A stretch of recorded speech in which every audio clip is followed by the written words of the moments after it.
आज फ्राइडे था दोस्तों, तो मेरा मतलब मैं उठा, न्यू मूवी देखने गया थिएटर में। एंड जो फिल्म मैं देख कर रहा हूँ उस पर एक टिकट कंप्लीटली फ्री था, क्योंकि उनको भी मालूम था ना कि इस फिल्म का घंटा एक टिकट बिकना भी बहुत मुश्किल है। मैं देख कर आ रहा हूँ बॉलीवुड की न्यू रिलीज फिल्म जिसका नाम है Ghoomar, starring Abhishek Bachchan and Saiyami Kher, directed by R Balki. मैं आपको रियल एक्सपीरियंस बता रहा हूँ, जब आज मैं ये फिल्म को देखने जाता हूँ तो मैं देखता हूँ कि इतनी ज़्यादा क्राउड आती है इस फिल्म को देखने के लिए कि जैसे ही मैं स्क्रीन के अंदर एंटर होता हूँ तो मैं देखता हूँ कि साला मैं गलती से गदर 2 के इसमें आ गया।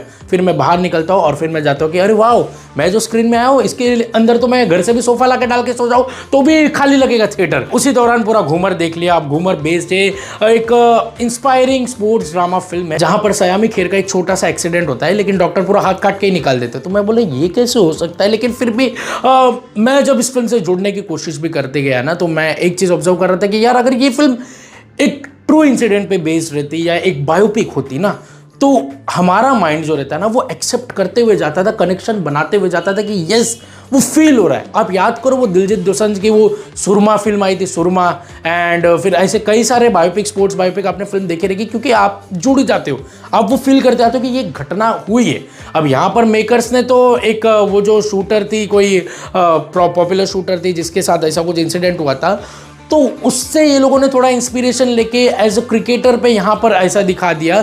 जैसे फिल्म आगे भी जाती रहती है ना, तो आप थोड़ा सा ना बिलीव करना थोड़ा सा मुश्किल कर देते। बट अगर फिर भी अगर मैं घूमर इस फिल्म को एक लाइन में रिव्यू करूँ तो इतना ही कहूँगा कि it's still a good watch. मतलब कुछ भी खराब किया है इस फिल्म में ऐसा कुछ भी नहीं है, निराशजनक वाली चीज़ भी नहीं है इसमें। बस ऐसा है कि थोड़ा ड्रामा ज़्यादा हो जाता है एंड थोड़ा बिलीवेबल कम लगता है। अब वहीं पर मैं परफॉर्मेंस की बात करूँ तो सयामी खेर के काम में इतनी मेहनत नजर आती है, प्लस अभिषेक बच्चन का काम एज अ कोच भी एकदम रावस है। फिल्म में और भी कैरेक्टर्स है, जैसे सयामी खेर के बॉयफ्रेंड बने रहते हैं अंगद बेदी, जो कि इस फिल्म में पनौती का काम करते हैं। मतलब वो एक लौता ऐसा लगता है कि ये फिल्म में पोगो बनाए जो यहाँ वहां खो खो खेल रहे हैं। मतलब क्या कर रहा है उसको ही मालूम है, बट ठीक है, आप उसको देख के इग्नोर आसानी से कर सकते हो। बाकी पूरा फोकस तो आपका अभिषेक बच्चन पे ही रहेगा, क्योंकि उसके काम ऐसे। लेकिन फिर ज्यादा फोकस वाला काम कर जाते हैं अमिताभ बच्चन जी का, जब कैमियो आता है वो मजा दे देता है। एंड क्लाइमैक्स में सयामी खेर का काम भी ऐसा लगता है कि वाह यार, लड़की ने खेल लिया। बाकी डायलॉग भी अच्छे हैं, फिल्म का म्यूजिक भी ठीक है। भाई साहब मीका सिंह ने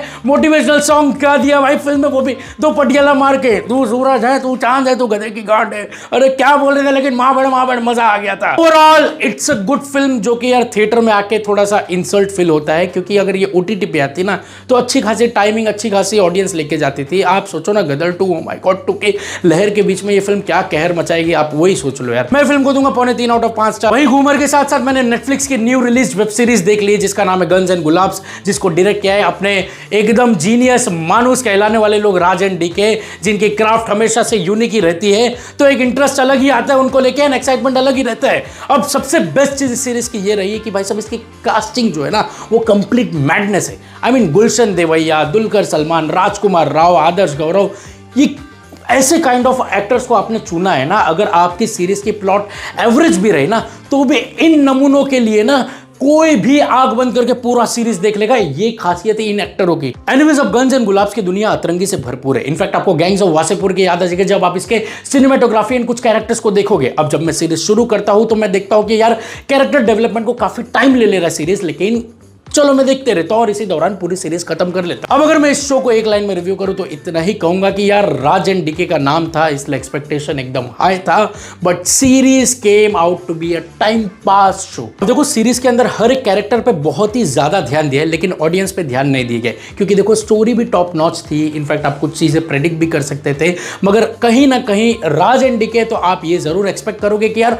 बहुत सारे सीन्स में वो मैडनेस, वो ब्लैक कॉमेडी आप एक्सपेक्ट कर सकते थे कि यार यहां पर वो चीज रहनी चाहिए थी, यहां पर वो अतरंगीपना रहना चाहिए था। इनफैक्ट गुलशन देवैया एंड राजकुमार राव ये दोनों बहुत ही अतरंगीपना कर सकते थे, लेकिन ये लोग करते भी है, बट बहुत ही लिमिटेड सा लगता है। अब सीरीज के अंदर कहीं सिनेमेटोग्राफी में आपको थोड़ा बहुत मैडनेस दिखता है, तो कहीं स्क्रीन प्ले में मैडनेस दिखता है। इनफैक्ट आपको कुछ कुछ पार्ट्स बहुत ही अच्छा वर्क करता हुआ भी नजर आता है, लेकिन परफॉर्मेंस की बात कर दूं तो हर एक कैरेक्टर ने वाट लगा डाला। क्या लेवल का काम किया, स्पेशली राजकुमार राव ने। अरे यार उसके ऊपर मतलब वो शूट ही कर रहा था। अब दुलकर सलमान एक सीन में आता है, अब उसकी बेटी का नाम रहता है जो, तो दुलकर सलमान राजकुमार राव को बोलता है जो का है, जो का है, तो राजकुमार राव बोलता है जो है बस यही है भाई, तुम बताओ। अरे वो सीन आप देखो, बहुत ही हिलेरियस। एनीवेज, अब राज एंड डीके की सीरीज है तो वो कभी बोर तो करती नहीं है, लेकिन ये वाली काफी स्ट्रेच फिल करा ही देगी आपको। बोलोगे कि यार 8 एपिसोड, वो भी घंटे भर का, हालत खराब कर दिया। ऊपर से क्लाइमैक्स यानी कि एंड वाला एपिसोड भी आपको प्रेडिक्टेबल लग जाता है, तो वहीं पर आपका एक्साइटमेंट